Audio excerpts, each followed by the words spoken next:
कहो मिखाइल, कैसे हो तुम? क्या कहा?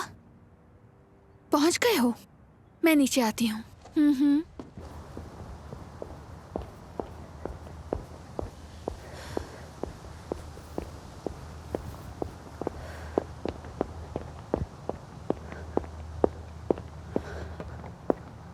अजीब लग रहा है इस वक्त आना, लेकिन ये तुम्हारे लिए बहुत इंपॉर्टेंट है। क्या हुआ? ये देखो, डीएनए की रिपोर्ट आ गई है। अब हमें मुकम्मल यकीन है कि वो बच्ची तुम्हारी ही बेटी है। बहुत मुबारक हो तुम्हें।